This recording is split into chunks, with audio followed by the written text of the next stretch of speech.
Hi, I'm Paul Battaglia, and this is section 6.3. You know, if your students are anything like mine, they come into section 6.3 a little exhausted from talking about volume so much and in so much detail. But now that they've seen a few methods for finding the volume of a solid of revolution, what if we can motivate them this way? What if I showed you a method that at times might actually be more advantageous?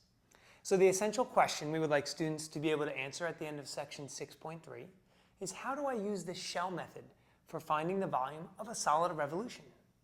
So I think I would focus mostly on those advantages, comparing the shell method to the disk method.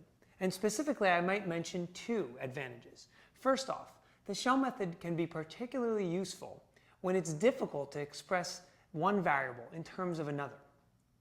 And secondly, if more than one integral would be required to find the volume of this solid, it might be very helpful to use this shell method. Now, example 5 is a very good example because it takes students kind of for a detour, if you will. In that particular example, students may have gone through the first few examples and really gotten used to a little bit of a routine. But in example 5, students will see that the average radius here is not x, because the distance from the axis of revolution to the region is not from 0. It's from x equals 2. So that's something to point out for sure. Now, believe it or not, this section isn't actually required for students to use on the AP exam. It's really just more helpful. So students can certainly do most problems, if not all of them, using the disk method. Nevertheless, there are a couple errors I think we should talk about. Now, remember, students are coming out of the section 6.2 having discussed disk and washer methods specifically.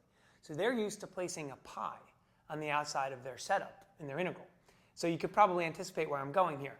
That's a very, very common mistake now because they think they can put pi outside of their setup using the shell method when it really needs to be 2 pi.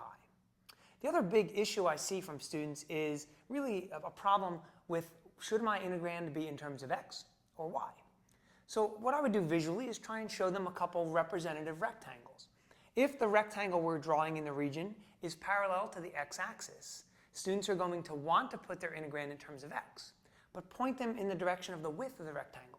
It's this way, so it's dy. So that leads us to an integrand in terms of y. Likewise, if we use a vertical representative rectangle, that width is dx. So now my integral needs to be in terms of x. I hope these tips have been helpful. I'm sure you'll find much success in section 6.3.